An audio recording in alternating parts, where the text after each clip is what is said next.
วัสดีครับพวกกบช่องเออีกแล้วนะครับนะสำหรับเพื่อนๆชาวเล่นเรือทุกท่านนะครับนะต้องเจอปัญหานี้แน่นอนเลยครับโดยเฉพาะผู้ที่เล่นงานทะเลนะก็คือไอ้ลูกปืนล้อเนี่ยนะครับมันจะเสียบ่อยมาก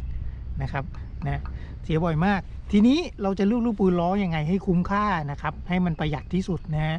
มันก็มีหลายแบบนะครับมีแบบดุมสำเร็จเลยนะมือสองก็มีนะครับคู่ละตัวละ400นะตัวละ400หรือคู่ละ400ไม่รู้ผมไม่แน่ใจนะครับแต่ว่าถ้าลูกปืนมือสองเนี่ยมันก็ข้อเสียมันก็คือว่าใช้ได้พักเดียวนะครับมันก็จะน้ำมันจะเข้านะพอเข้าเสร็จปั๊บเราไม่สามารถล้างได้นะครับมันก็หนิมกินหนิมกินลูกปืนก็แตกนะครับนะทีนี้ก็มีช้อยให้เลือกนะครับก็คือเป็นลูกปืนสำเร็จนะเป็นแบบเบ้านะครับเดี๋ยวพาไปดูนะครับอีกแบบก็คือลูกปืนแบบแกนแบบนี้นะเนี่ยนะครับเป็นแกนนะครับข้างในก็จะมีลูกปืนนะเป็น2ตับนะครับตับในตับนอกนะครับเวลามันเสียเนี่ยเราก็สามารถเปลี่ยนเฉพาะตับได้เปลี่ยนทั้ง2ตับนะครับเปลี่ยนเฉพาะลูกปืนได้นะนี่แหละครับแต่ข้อเสียมันก็คือราคาค่อนข้างสูงนะครับฉนวนราคาลูกปืนก็อยู่ราวๆลูกละ300กว่าบาทนะครับ2ลูกก็600 700ครับเสร็จแล้วผมเลือกไปเลือกมานะครับก็มาได้ตัวที่เป็น AE100 นะครับโตโยต้า AE100 นะครับนะ AE100 AE101 นะครับก็มันจะเป็นลักษณะการเปลี่ยนแบบเบ้าตัวนี้นะฮะเนี่ยนะครับที่สั่งมาเนี่ยนะครับนะเราก็ไปแกะดูกันเลยนะครับ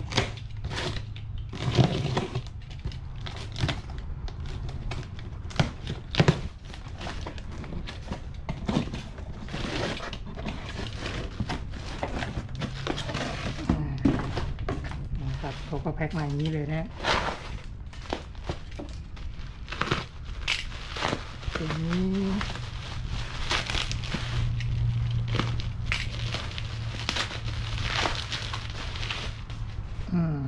ตัวนี้นะครับจบหน้าตาเป็นยังไงมาดูที่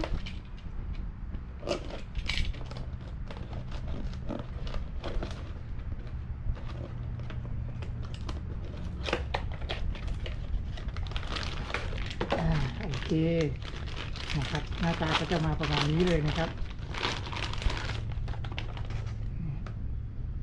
นี่นะครับฝั่งนี้เป็นกันน้ำมาแล้วนะฝั่งในไม่กันน้ำนะครับฝั่งในก็ต้องทาซิลิโคนนะครับเราก็สามารถถอดตัวนี้นี่นะครับแล้วก็เปลี่ยนทั้งเบ้านี้ได้เลยนะเดี๋ยวผมลองเทียบดูก่อนดีครับว่ามันเท่าไหมโอเคเท่าของเดิมเป๊ะนะครับ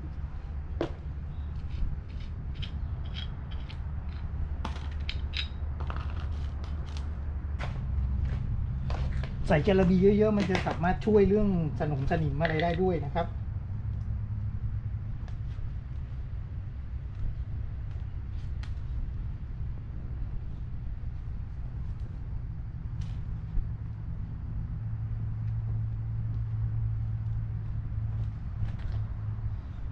ด้านนี้ฝั่งนี้ใส่ไม่ได้แล้ว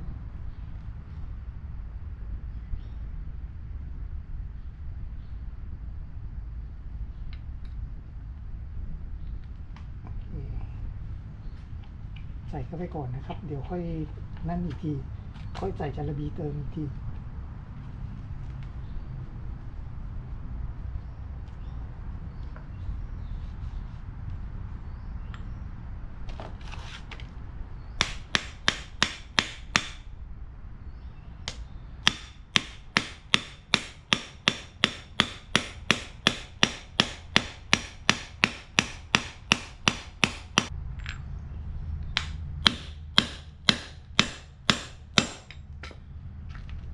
โอเคครับคราวนี้ก็บรรเลงอัดจระบีนะครับใช้กับน้ำเค็มต้องใส่เยอะๆไว้เลยเยอะเขาว่าเนี่ยครับ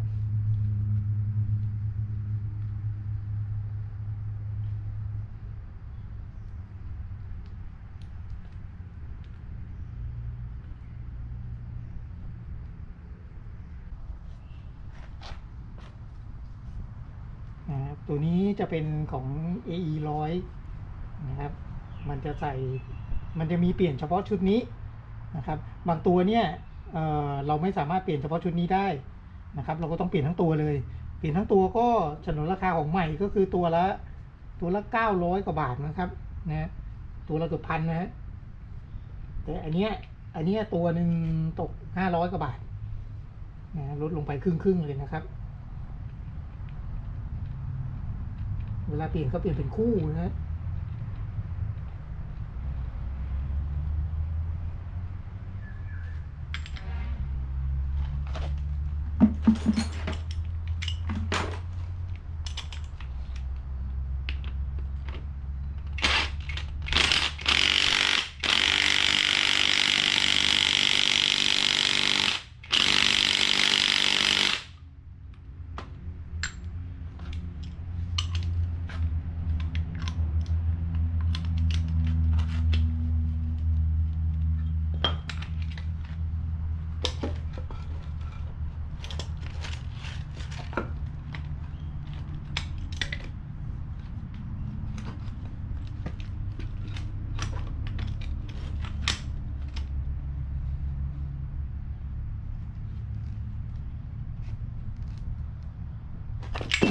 โอเค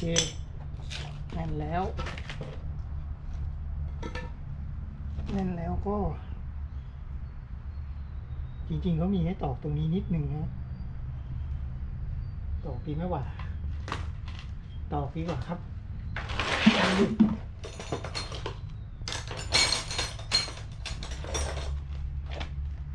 กันหลุดไปนิดนึง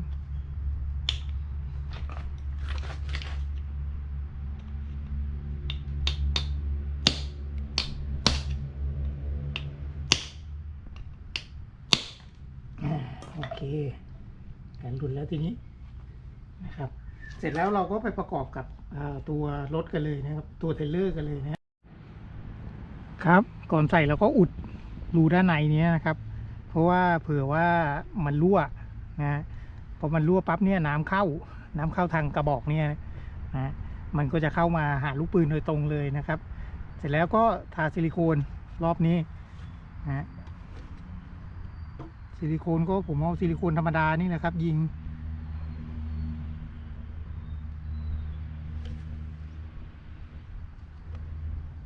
หรือใครจะใช้ซิลิโคนแดงที่ใช้กับรถก็ไม่ได้แปลกอะไรนะแต่ว่าเอาซิลิโคนนี้ก็ได้ครับเหมือนกันนะอันนู้นมันทนความร้อนแค่นั้นเองนะครับ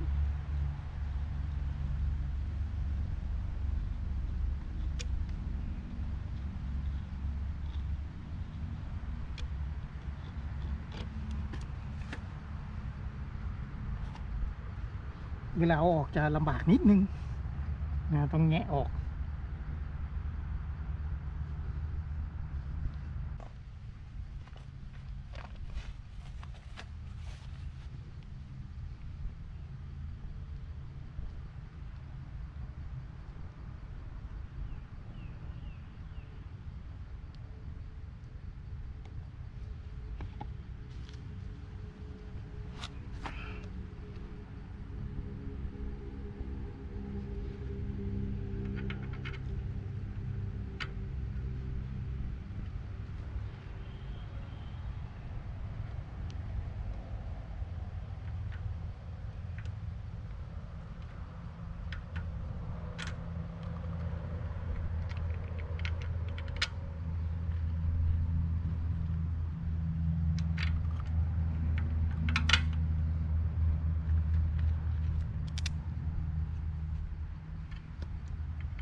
อยแล้วนะครับ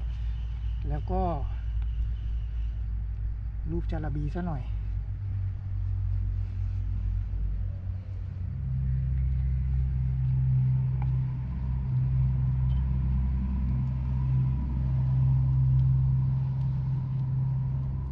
จาระบีมันกันสนิมได้อย่างดีเลยนะครับ แต่ว่าเสียอย่างเดียวมันจะเป็นขี้ฝุ่นเกาะเต็มเลย และค่อนข้างจะเลอะเทอะนะฮะ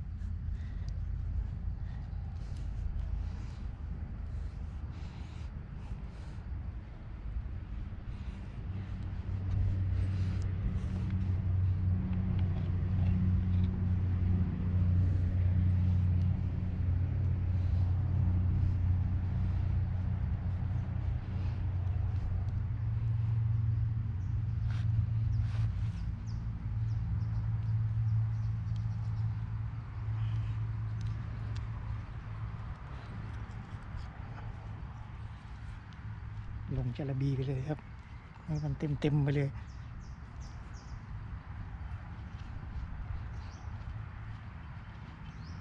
เรียบร้อยแล้วนะครับนะ